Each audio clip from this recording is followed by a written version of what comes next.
ಮಹಾವಿಷ್ಣು ದೇವರ ದೈವ ಸ್ವರೂಪವೇ ಶ್ರೀರಂಗನಾಥ ಸ್ವಾಮಿ. ರಂಗ ಅಂದರೆ ಸಭೆ, ನಾಥ ಅಂದರೆ ನೋಡಿಕೊಳ್ಳುವವರು ಎಂದರ್ಥ.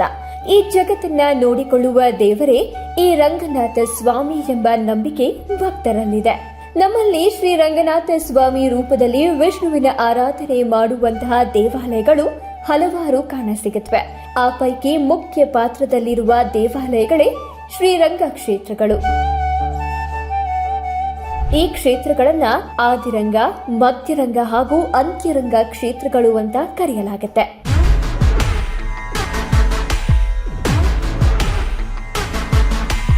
ಮೂರು ದ್ವೀಪಗಳನ್ನ ಸೃಷ್ಟಿಸಿರುವ ಕಾವೇರಿ ಮಾತೆ. ಮೂರು ದ್ವೀಪಗಳು ಪುಣ್ಯ ಕ್ಷೇತ್ರಗಳು.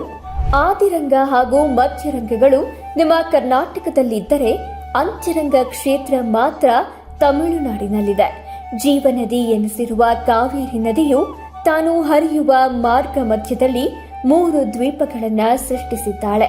ಆ ಮೂರು ದ್ವೀಪಗಳಲ್ಲಿ ಮಹಾವಿಷ್ಣು ದೇವರು ಶ್ರೀರಂಗನಾಥ ಸ್ವಾಮಿಯಾಗಿ ನೆಲೆಸಿದ್ದಾರೆ ಎಂಬ ಪ್ರತೀತಿ ಇದೆ. ಬನ್ನಿ, ಕರ್ನಾಟಕ ನ್ಯೂಸ್ ಬೀಟ್ ನಿಮಗೆ ಈ ಮೂರು ಪುಣ್ಯ ಕ್ಷೇತ್ರಗಳ ಇಂಟ್ರೆಸ್ಟಿಂಗ್ ವಿಚಾರಗಳನ್ನ ತಿಳಿಸಿಕೊಡುವ ಪ್ರಯತ್ನ ಮಾಡುತ್ತೆ. ಆದಿರಂಗ ಕ್ಷೇತ್ರ. ಮೊದಲನೇದಾಗಿ ಆದಿರಂಗ ಕ್ಷೇತ್ರದ ಬಗ್ಗೆ ತಿಳಿದುಕೊಳ್ಳೋಣ. ಈ ಕ್ಷೇತ್ರವೇ ಮಂಡ್ಯ ಜಿಲ್ಲೆಯ ಶ್ರೀರಂಗಪಟ್ಟಣದ ಶ್ರೀರಂಗನಾಥ ಸ್ವಾಮಿ ದೇವಾಲಯ. ಕರ್ನಾಟಕದ ಅತಿದೊಡ್ಡ ದೇವಾಲಯಗಳಲ್ಲಿ ಶ್ರೀರಂಗಪಟ್ಟಣದ ಶ್ರೀರಂಗನಾಥ ಸ್ವಾಮಿ ದೇವಾಲಯ ಮುಂಚೂಣಿಯಲ್ಲಿ ಬರುತ್ತೆ. ಈ ದೇವಾಲಯವನ್ನ 9ನೇ ಶತಮಾನದ ಗಂಗರು ನಿರ್ಮಾಣ ಮಾಡಿದ್ರು. ನಂತರ ವಿಜಯನಗರ ಅರಸರು ಹಾಗೂ ಹೊಯ್ಸಳರು ದೇವಾಲಯವನ್ನ ನವೀಕರಿಸಿದ್ದಾರೆ.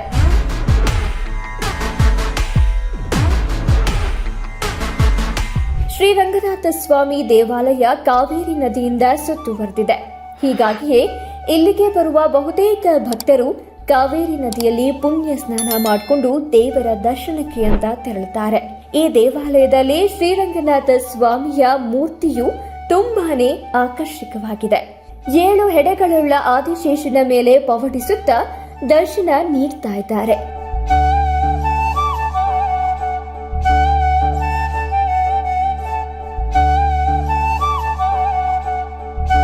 ಇನ್ನೊಂದು ಇಂಟ್ರೆಸ್ಟಿಂಗ್ ವಿಚಾರ ಅಂದ್ರೆ ಶ್ರೀರಂಗನಾಥ ಸ್ವಾಮಿ ವಿಗ್ರಹದ ಪಾದಗಳ ಬಳಿ ಒಂದು ಕೈಯಲ್ಲಿ ಕಮಲ ಹಿಡಿದ ಕಾವೇರಿ ಮಾತೆಯ ವಿಗ್ರಹವಿರುತ್ತೆ.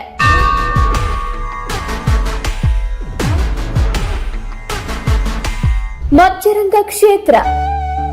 ಇನ್ನು ಮಧ್ಯರಂಗ ಕ್ಷೇತ್ರದ ಬಗ್ಗೆ ತಿಳಿದುಕೊಳ್ಳೋಣ. ಈ ಕ್ಷೇತ್ರವು ಚಾಮರಾಜನಗರ ಜಿಲ್ಲೆಯ ಕೊಳ್ಳೇಗಾಲದ ಬಳಿ ಇರುವ ಶಿವನ ಸಮುದ್ರದಲ್ಲಿದೆ. ಈ ದೇವಾಲಯದಲ್ಲಿ ಶ್ರೀರಂಗನಾಥ ಸ್ವಾಮಿಯ ವಿಗ್ರಹ ತುಂಬಾನೇ ಆಕರ್ಷಕವಾಗಿದೆ.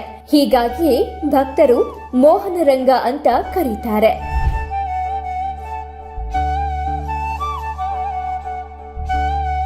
ಪುರಾಣದ ಪ್ರಕಾರ ದೇವೇಂದ್ರನಿಗೆ ತಗುಲಿದ ಶಾಪ ವಿಮೋಚನೆಗಾಗಿ ಸಪ್ತ ಋಷಿಗಳ ಸಲಹೆಯ ಮೇರೆಗೆ ಶಿವನ ಸಮುದ್ರದಲ್ಲಿ ಶ್ರೀರಂಗನಾಥ ಸ್ವಾಮಿಯ ಮೂರ್ತಿ ಸ್ಥಾಪಿಸಿ ಪೂಜೆ ಮಾಡಿದ್ದ. ಸ್ಥಳೀಯರು ಹೇಳುವ ಪ್ರಕಾರ ಈಗಲೂ ಸಪ್ತ ಋಷಿಗಳು ಅಲ್ಲಿಗೆ ಸಮೀಪವಿರುವ ಬರಚುಕ್ಕಿಯ ಜಲದಲ್ಲಿ ಸಂಧ್ಯಾ ವಂದನೆಯ ಸ್ನಾನ ಪೂರೈಸುತ್ತಾರೆ. ಇದೇ ಕಾರಣಕ್ಕೆ ಶಿವನ ಸಮುದ್ರದ ಕ್ಷೇತ್ರವನ್ನ ಸಪ್ತ ಋಷಿಗಳ ಕ್ಷೇತ್ರ ಅಂತಲೂ ಭಕ್ತರು ಕರೀತಾರೆ.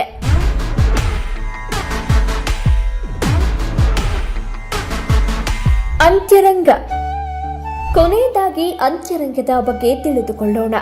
ಈ ಕ್ಷೇತ್ರವು ತಮಿಳುನಾಡಿನ ತಿರುಚಿರಾಪಲ್ಲಿಯ ಶ್ರೀರಂಗಂನಲ್ಲಿದೆ. ಕ್ಷೇತ್ರದ ಒಂದು ಕಡೆಯ ಕಾವೇರಿ ನದಿಯಿಂದ ಸುತ್ತುವರೆದಿದ್ರೆ ಇನ್ನೊಂದು ಕಡೆ ಕಾವೇರಿ ನದಿಯ ಉಪನದಿಯಂತಹ ಕೊಲ್ಲಿಟಂನಿಂದ ಸುತ್ತುವರೆದಿದೆ.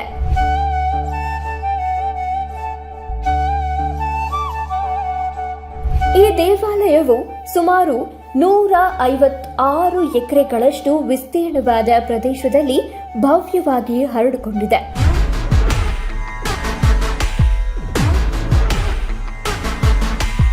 ಮುಖ್ಯ ದೇವಾಲಯದ ರಾಜಗೋಪುರವು 236 ಅಡಿಗಳಷ್ಟು ಎತ್ತರವಿದ್ದು ವಿಶ್ವದಲ್ಲಿಯೇ ಅತಿ ಎತ್ತರದ ಗೋಪುರ ಎಂಬ ಖ್ಯಾತಿಯನ್ನ ಪಡೆದಿದೆ. ಈ ದೇವಸ್ಥಾನದಲ್ಲಿರುವ ಶ್ರೀರಂಗನಾಥ ಸ್ವಾಮಿ ವಿಗ್ರಹವು ಶ್ರೀಲಂಕಾ ದೇಶದತ್ತ ಅಂದರೆ ದಕ್ಷಿಣಕ್ಕೆ ಮುಖ ಮಾಡಿದೆ.